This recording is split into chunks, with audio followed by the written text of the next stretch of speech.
बिस्मिल्लाहिर्रहमानिर्रहीम। मैं हूं ज़फ़र शेख और आप मुझे देख रहे हैं यूट्यूब चैनल ज़ैडी के वॉइस ऑफ पीस ऑफिशियल पे। मज़र नाज़रीन, इस दुनिया में बड़े बड़े शद्दाद, फ़िरौन और नमरूद जैसे खुदाई दावा करने वाले इंसान इस दुनिया में आए और वो अपने अपने वक्त के साथ उन्होंने वक्ती तौर पे हकूमत तो की, अपनी पावर को शो तो किया, लेकिन वो अल्लाह ताला के अज़ाब से नहीं बच सके। और इस वक्त उनका नाम तो लिया जाता है, लेकिन मनफी तौर पर उनका नाम लिया जाता है इस दुनिया में, और वो इस दुनिया से गारत हो चुके हैं, तबाह व बर्बाद हो चुके हैं। इसी तरह की इस हमारी दुनिया में एक और हमारे पड़ोस में भारत के जो इस वक्त वज़ीर आज़म हैं, जिनको कई अलकाब से नवाजा गया है, जिसमें फाशिस्ट भी उनको कहा जाता है, बुचर ऑफ पंजाब भी कहा जाता है, और इसके साथ साथ हिटलर के नाम से भी उसको पुकारा जाता है। मेरी मुराद नरेंद्र मोदी, जो कि इंडिया के वज़ीर आज़म हैं, डेनमार्क में कोपेनहेगन में वो 2 रोज़ा सरकारी दौरे पर आए हुए थे। और ये दौरा उनका एक यहाँ कॉन्फ्रेंस मुनक़्क़द हुई, जिसको इंडो नॉर्डिक कॉन्फ्रेंस भी कहा जाता है, और इस में शमूलियत के लिए वो यहाँ आए हुए थे। और यहाँ उन्होंने डेनमार्क के साथ या बाकी ममालिक के साथ, स्वीडन, नॉर्वे, आइसलैंड और फिनलैंड, उनके साथ तजारती माहदे भी करने थे। इस सिलसिले में वो यहाँ कोपेनहेगन में आए हुए थे और 2 रोज़ा दौरे पर ये थे। और इस दौरे के दौरान यहाँ की पाकिस्तानी कम्युनिटी, जिसमें मैं अगर बात करना चाहूँ तहरीक कश्मीर डेनमार्क और कश्मीर सोसाइटी डेनमार्क, और इसके साथ साथ पाकिस्तानी कम्युनिटी के साथ साथ यहाँ के लोकल मकामी डैनिश अफराद ने भी उनके ख़िलाफ़, इस दौरे के ख़िलाफ़ प्रोटेस्ट किया, एहतजाज किया। और ये एहतजाज parliament house, Danish parliament house के सामने किया गया, और इसमें काफ़ी तादाद में हमारे लोग और डैनिश लोग भी और तारकीन वतन भी शामिल थे। लेकिन तादाद जितनी भी थी, एक रिकॉर्ड तो हो गया प्रोटेस्ट। लेकिन अफसोस की बात थोड़ी सी ये भी मैं करना चाहूँगा कि यहाँ हमारी 25 से 30 हज़ार के करीब पाकिस्तानी कम्युनिटी है, और इसके साथ साथ बाकी मुस्लिम दुनिया के लोग भी हैं। तो कश्मीर का एक मसला जो एक पूरी दुनिया में हाईलाइट हो चुका है, और वहाँ इंसानी सोच मज़ालिम किए जा रहे हैं नरेंद्र मोदी की हुकूमत की तरफ से, इंडिया की तरफ से।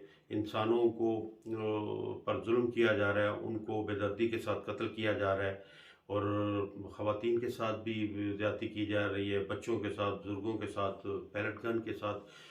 मैं अगर कहूँ कि हर लिहाज से वो इंसानी सोच मज़ालिम इंडिया कश्मीर में ये ढा रहा है।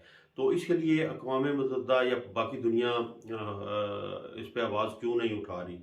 इसकी समझ इसका समझना बहुत मुश्किल है। लेकिन इसके बरक्स इस वक्त रशिया और यूक्रेन की जो जंग जारी है, तो इस जंग में आप देख सकते हैं कि ख़ास तौर पे डेनमार्क का अगर मैं ज़िक्र करना चाहूँ, तो डेनमार्क में भरपूर तरीके से इसको माली तौर पर भी, अखलाकी तौर पर भी असिस्ट किया है, जिसमें यहाँ डेनमार्क में यूक्रेन के काफ़ी तादाद में लोग यहाँ आ चुके हैं, और उनको आते ही यहाँ का वीज़ा भी मिल चुका है, और काम काज के लिए भी उनको काफ़ी सहूलियात मैसर की जा चुकी हैं, और इसके साथ रिहाइश वगैरह की भी।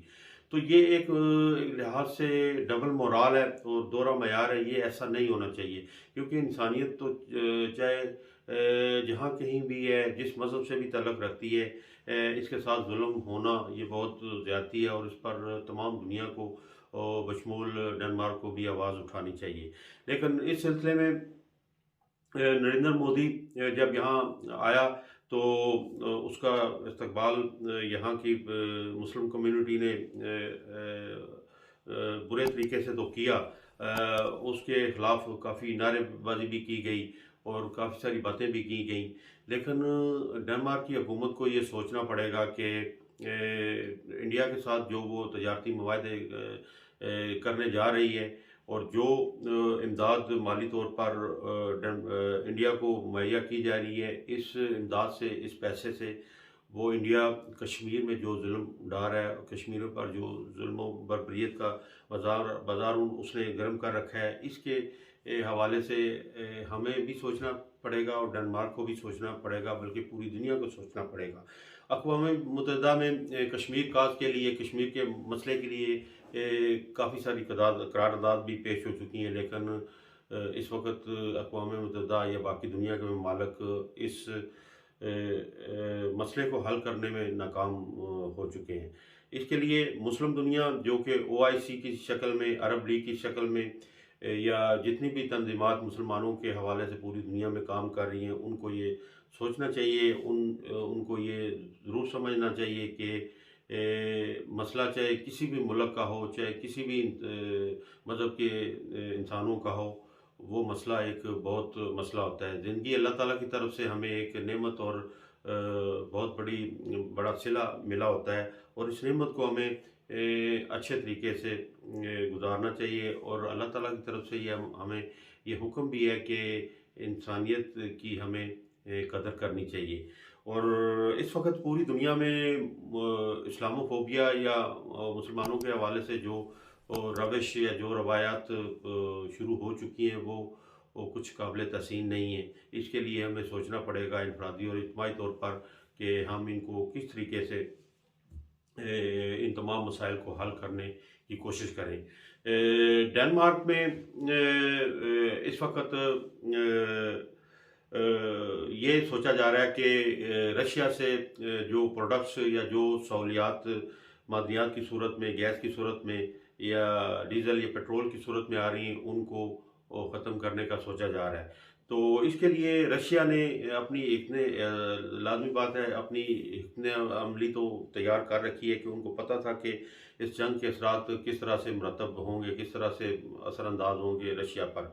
तो इसके लिए उन्होंने कोई ना कोई मुतबादल तो सोच रखा है। लेकिन इसके बरक्स रशिया की जो प्रोडक्ट्स हैं, वो एशियाई ममालिक में, जिनमें चाइना, तुर्की, इंडोनेशिया, पाकिस्तान, या इस तरह के दीगर ममालिक में भेजी जा रही हैं।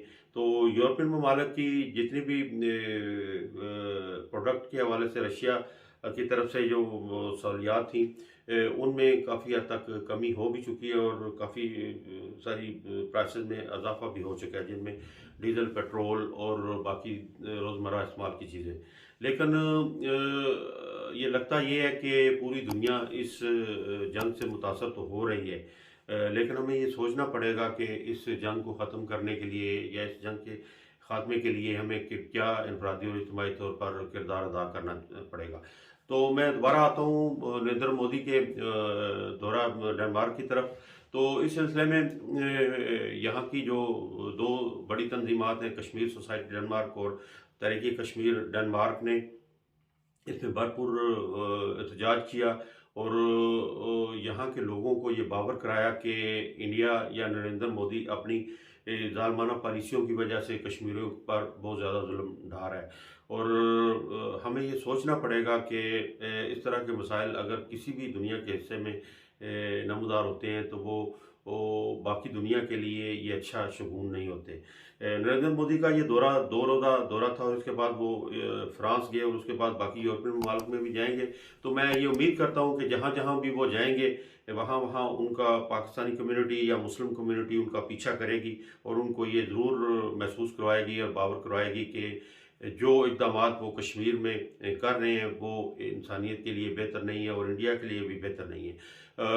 अल्लाह करे आने वाला वक्त इंडिया में जो भी हुकूमत आए, या नरेंद्र मोदी, या इंडिया को या इंडिया के लोगों को ये सोचना पड़ेगा कि दुनिया में जहाँ कहीं भी जुल्म बरबरीत का बाजार गर्म हुआ, उसके नतायज अच्छे साबित नहीं हुए।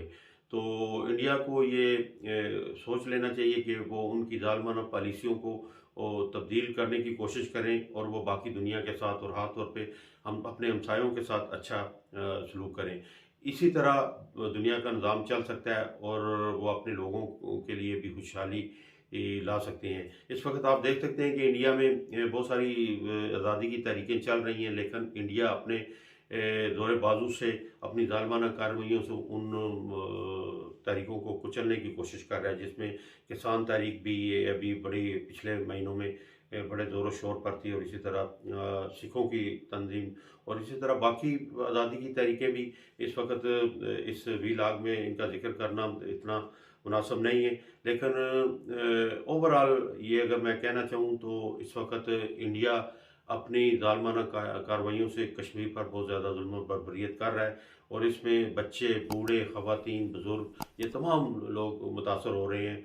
और पाकिस्तान हमेशा की तरह कश्मीर की अखलाकी और हर लिहाज से मदद करने के लिए तैयार रहेगा, और आने वाले वक्त में हम ये उम्मीद और ये ख्वाहिश करते हैं कि कश्मीर की आज़ादी का तुलू अल्लाह ताला ज़रूर तुलू करेगा, और इसके लिए हमें इनफरादी और इज्तिमाई तौर पर इकट्ठे होना पड़ेगा। और हमारी कोशिश ये होनी चाहिए कि इंडिया को जहाँ तक हो सके पूरी दुनिया के सामने उनकी ज़ालिमाना कार्रवाइयों को सामने लाना पड़ेगा। तो ये एहतजाज बहुत ही पुरजोश था, और इसमें जितने भी शुरका थे, ख़वातीन, बच्चे अपनी फैमिली के साथ थे, और उन्होंने बड़े अच्छे तरीके से अपने अपने ख़यालात का इज़हार भी किया, जिसमें अगर मैं ज़िक्र करना चाहूँ तो तहरीक कश्मीर डेनमार्क के सदर अदील अहमद आसी साहब बहुत एक्टिव और मुतहर्रिक नज़र आए, और इसके साथ कश्मीर सोसाइटी डेनमार्क के सदर राजा साजिद भी इसमें बड़े पेश हुए, और उन्होंने भी अपने दिली और पुरजोश ख्यालात का इजहार किया।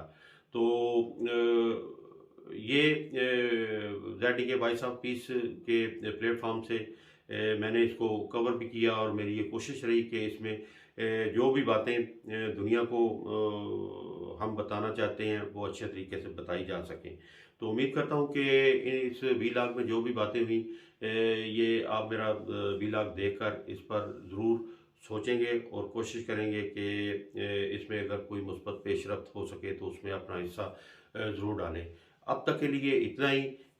नए वीलाग के साथ, नए मौजूद के साथ दोबारा आपकी खिदमत में हाज़िर होऊंगा। देखते और सुनते रहिए ZDK voice of peace Zafar Shaikh के साथ। Thank you so much. Pakistan जिंदाबाद और डेनमार्क पाइंदाबाद।